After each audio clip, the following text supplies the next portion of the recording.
Baiklah, Assalamualaikum warahmatullahi wabarakatuh.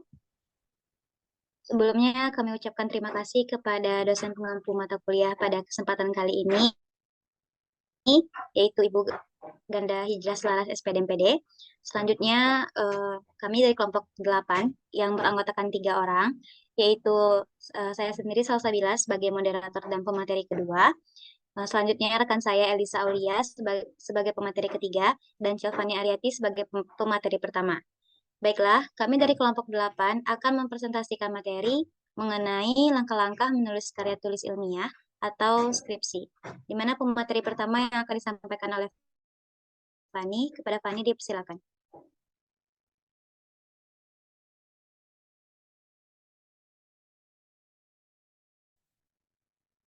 Baiklah, saya akan menyampaikan materi pertama mengenai komponen-komponen karya ilmiah, yang mana komponen karya ilmiah itu secara garis besar atau secara umum terbagi menjadi 3 bagian. Yang pertama itu bagian awal atau biasanya ada pelengkap berupa daftar isi dan sebagainya, pendahuluan dan juga awal. Kemudian ada bagian dua, bagian isi atau tujuh karangan, yang merupakan bagian inti di mana dijelaskannya penelitian ataupun hasil penelitian tersebut. Kemudian ada bagian akhir atau bagian-bagian pelengkap akhir, yang mana misalnya terdiri biasa dari lampiran dan sejenisnya. Kemudian masuk ke bagian pertama, yaitu bagian awal, yang mana bagian awal ini berupa bagian pendahuluan yang mana menyajikan latar belakang masalah penulisan atau penelitian, yang mana biasanya diikuti oleh identifikasi masalah dan perumusan masalah, dan diakhiri dengan tujuan serta manfaat dari penulisan atau penelitian yang akan dilakukan. Nah, biasanya isi dalam bagian awal atau bagian pendahuluan itu adalah latar belakang masalah, masalah penulisan atau penelitian, identifikasi masalah dan perumusan masalah, tujuan serta manfaat dari penulisan atau penelitian yang dilakukan. Kemudian yang kedua, bagian isi. Bagian isi merupakan pernyataan dan pengembangan gagasan utama. Bagian isi biasanya berupa uraian pengembangan gagasan utama atau uraian masalah, sajian pengertian atau definisi, sajian fakta sebagai titik tolak pembahasan penelitian, kemudian teori-teori yang berkaitan dengan rujukan, serta pembahasan masalah dengan teori dan fakta, serta berupa pemecahan masalah dari penelitian yang diangkat. Yang ketiga merupakan bagian penutup. Bagian penutup biasa disebut juga dengan bagian akhir, yang mana merupakan bagian kesimpulan yang harus memuat gagasan utama yang dituangkan dalam isi karya ilmiah menurut Joe Airia dan Ngalimun tahun 2014. Nah, biasanya bagian penutup ini berisi bagian kesimpulan, simpul argumen yang disajikan penulis karya ilmiah, dan berupa ringkasan dari penyelesaian yang diuraikan pada bagian isi sebelumnya. Yang keempat merupakan bagian pelengkap. Bagian pelengkap memiliki peran yang sangat penting dalam penulisan karya ilmiah sebagai penguat argumen yang telah disajikan penulis. Biasanya bagian pelengkap ini berisi referensi, halaman judul, daftar isi, daftar tabel, daftar gambar, ringkasan, kata pengantar, ucapan terima kasih, serta pengakuan peminjaman material dan lampiran-lampiran selama pembuatan karya ilmiah yang dibuat. Berikut adalah merupakan contoh komponen dalam karya ilmiah berupa skripsi, yang mana bisa dilihat dari daftar isinya. Yang pertama ada abstrak, kata pengantar, halaman pengesahan, persetujuan, daftar isi, daftar tabel, daftar gambar, daftar lampiran. Kemudian bab satunya pendahuluan biasanya berisi latar belakang masalah, identifikasi, pembahasan, dan perumusan masalah, kemudian tujuan dan manfaat penelitian. Bab duanya kerangka teori biasanya berisi kajian teori, penelitian yang relevan, kerangka berpikir dan hipotesis awal dari masalah yang diangkat. Kemudian bab tiganya berupa metode penelitian yang biasa berupa jenis penelitian, definisi operasional, populasi dan sampel, variabel dan data, instrumen penelitian, dan teknik dan analisis data. Bab keempat berupa hasil penelitian dan pembahasan, di mana berisi hasil penelitian dan pembahasan. Kemudian bagian terakhir atau bab terakhir berupa penutup biasanya berisi kesimpulan dan saran. Kemudian dilengkapi oleh daftar pustaka dan juga lampiran terkait dengan penelitian atau skripsi yang dibuat. Mungkin sekian materi dari saya kembalikan kepada moderator. Terima kasih. Baiklah, terima kasih kepada Cialfani. Selanjutnya pemateri kedua yang akan saya sampaikan sendiri, yaitu mengenai tahap-tahap penulisan karya ilmiah. Next. Secara umum, ada 3 tahapan yang harus kita lakukan dalam menulis karya ilmiah, yaitu yang pertama tahap pra-penulisan, yang kedua tahap penulisan, dan yang ketiga adalah tahap perbaikan atau editing. Dalam praktiknya, proses ini akan menjadi 4 tahap, yaitu yang pertama adalah tahap persiapan atau pra-penulisan. Adalah ketika penulis menyiapkan diri, mengumpulkan informasi, merumuskan masalah, menentukan fokus, mengolah informasi, menarik tafsiran terhadap realitas yang dihadapinya, berdiskusi, membaca, mengamati, dan lain-lain. Ia memperkaya masukan kognitif yang akan diproses selanjutnya. Yang kedua adalah tahap inkubasi. Adalah ketika penulis memproses informasi yang dimilikinya sedemikian rupa, sehingga mengantarkannya pada ditemukannya pemecahan masalah atau jalan keluar yang dicarinya. Yang ketiga adalah tahap iluminasi. Adalah ketika datangnya inspirasi atau ini inisiatif, yaitu gagasan datang seakan-akan tiba-tiba dan berloncatan dari pikiran kita. Iluminasi tidak mengenal tempat dan waktu. Dan yang terakhir adalah tahap akhir, yakni verifikasi, yaitu apa yang kita tuliskan sebagai hasil dari tahap iluminasi itu diperiksa kembali, diseleksi, dan disusun sesuai dengan fokus tulisan. Mungkin ada bagian yang tidak perlu dituliskan, atau hal-hal yang perlu ditambahkan, dan lain sebagainya.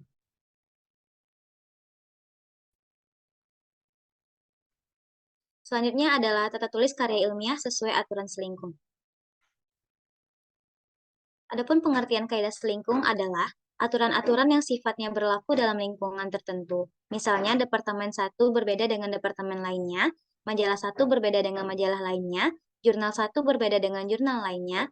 Dengan demikian, apabila kita menyusun karya tulis ilmiah, kita harus mengikuti aturan yang ada di lingkungan yang dimaksud. Selingkung merupakan kaidah yang dijadikan pedoman kebahasaannya. Dengan kata lain, penggunaan selingkung merupakan ciri khas gaya bahasa sekaligus tata tertib yang dapat ditemukan dalam buku-buku produksi sebuah penerbitan.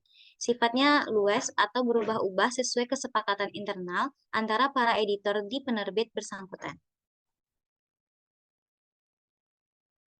Beberapa hal yang diatur dalam kaidah selingkung yaitu diantaranya, yang pertama perwajahan atau sampul, yang kedua sistematika perjenjangan tulisan, yang ketiga penggunaan kertas, yang keempat pengetikan, yang kelima jarak spasi, yang keenam penomoran, yang ketujuh penulisan huruf dan kata, yang kedelapan penulisan angka, kesembilan penulisan bahan ilustrasi, kesepuluh penulisan tabel, dan masih banyak lainnya.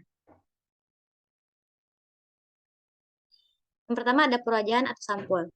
Pada umumnya, komponen sampul terdiri dari beberapa hal, yaitu judul sesuai judul artikel, logo universitas, penulis, yaitu mahasiswa dan pembimbing, identitas fakultas, jurusan atau program studi, bulan dan tahun, tulisan Times New Romance dengan ukuran 14. Yang kedua yaitu sistematika penjenjangan tulisan. Yang dimaksud dengan penjenjangan di dalam tulisan ini adalah tata cara pemilihan suatu komponen yang membangun sebuah karya tulis ilmiah menjadi komponen-komponen yang lebih kecil. Pada umumnya, sistem penjenjangan tersebut dimulai dari bab, yaitu bab 1, 2, dan seterusnya, dianggap sebagai jenjang pertama atau tingkat 1. Subbab dari bab 1, 2 tersebut dianggap sebagai jenjang kedua atau tingkat kedua. Perincian subbab dari bab 1 bab 2 tersebut dianggap sebagai jenjang ketiga atau tingkat 3. Demikianlah seterusnya. Selanjutnya, materi selanjutnya yang akan disampaikan oleh Elisa. Kepada Elisa dipersilakan.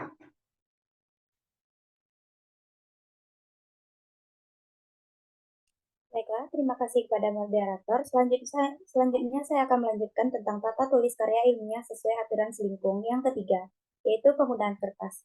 Penggunaan kertas yang dipakai untuk penulisan karya tulis ilmiah adalah kertas biasa atau kertas HVS. Kertas HVS tersebut terdiri atas dua tipe yang biasa dipakai.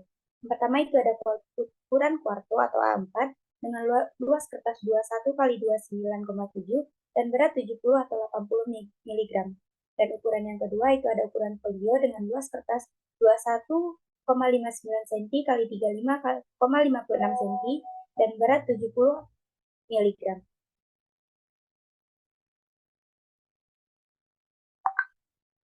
Yang keempat itu ada pengetikan. Pengetikan pada umumnya, karya tulis ilmiah ditulis dengan menggunakan mesin ketik. Mesin ketik yang dipakai dapat berupa mesin ketik biasa atau komputer. Saat ini, pengetikan karya tulis ilmiah dengan menggunakan komputer merupakan hal yang biasa. Di dalam pengetikan karya tulis ilmiah, hendaklah diperhatikan jenis dan besar huruf, penebalan, kemiringan ketikan, dan lain-lain. Yang kelima itu ada jarak spasi. Jarak spasi karya tulis ilmiah antara satu baris dengan baris berikutnya sangat bervariasi. Variasi tersebut adalah sebagai berikut. Yang pertama itu ada jarak spasi 1 yang digunakan untuk memisahkan baris pada penulisan abstrak kutipan panjang, daftar-daftar seperti daftar isi, tabel gambar, kepustakaan, bab atau subbab. Yang kedua itu ada jarak spasi 1,5 yang biasanya digunakan untuk memisahkan baris pada penulisan kata pengantar antara bagian-bagian pada daftar-daftar yang misalnya antara tabel 1 dengan tabel berikutnya. Yang ketiga itu ada jarak spasi 2. Jarak spasi ini digunakan untuk memisahkan baris pada penulisan isi tulisan antara bagian-bagian pada daftar kepustakaan, seperti antara sumber pertama dengan sumber berikutnya. Yang keempat itu ada jarak spasi 2,5 yang biasanya digunakan untuk memisahkan baris akhir kutipan panjang dengan baris berikutnya. Dan ada jarak spasi 3 atau 4 yang biasanya digunakan untuk memisahkan subbab pertama dengan subbab berikutnya. Selanjutnya itu ada penomoran. Penomoran halaman baru dimulai pada penulisan abstrak, yaitu dengan menggunakan angka Romawi kecil. Angka Romawi kecil ini digunakan sampai berakhirnya penulisan bagian awal karya tulis ilmiah atau daftar-daftar. Penomoran halaman selanjutnya dilakukan dengan menggunakan angka Arab 1. Angka Arab ini digunakan sejak halaman pertama komponen pendahuluan sampai berakhirnya karya tulis ilmiah yang bersangkutan. Kaidah selanjutnya itu penulisan huruf dan kata. Pada umumnya karya tulis ilmiah ditulis dengan menggunakan mesin ketik. Mesin ketik yang dipakai dapat berupa mesin ketik biasa atau komputer. Saat ini, pengetikan karya tulis ilmiah dengan menggunakan komputer merupakan hal yang biasa. Di dalam pengetikan karya tulis ilmiah, hendaklah diperhatikan jenis dan besar huruf, penebalan, dan pemiringan ketikan, dan lain-lain.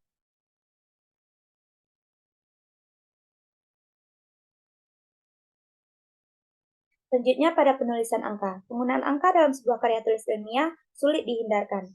Paling tidak, angka tersebut digunakan untuk menentukan nomor halaman. Penggunaan angka untuk karya tulis ilmiah tidak dilakukan secara sembarangan. Oleh sebab itu, seorang penulis harus memahami etika penulisan angka ini.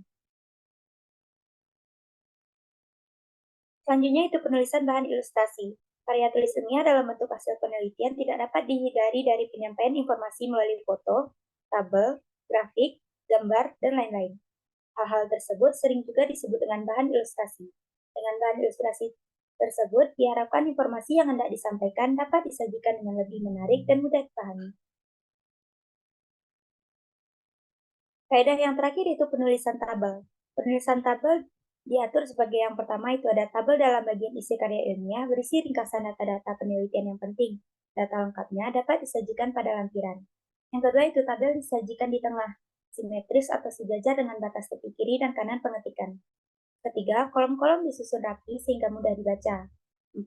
Jarak antara baris dalam tabel adalah 1 spasi. Kelima, garis batas tabel tidak melampaui batas tepi kertas. Yang keenam, kolom tabel diletakkan sejajar dengan panjang kertas, dan di atas garis batas tabel dituliskan nomor dan judul tabel. Sekian materi yang dapat saya sampaikan.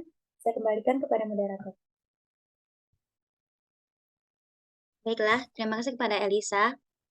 Selanjutnya teman-teman dapat melihat referensi yang kami gunakan pada pembuatan PPT pada kesempatan kali ini.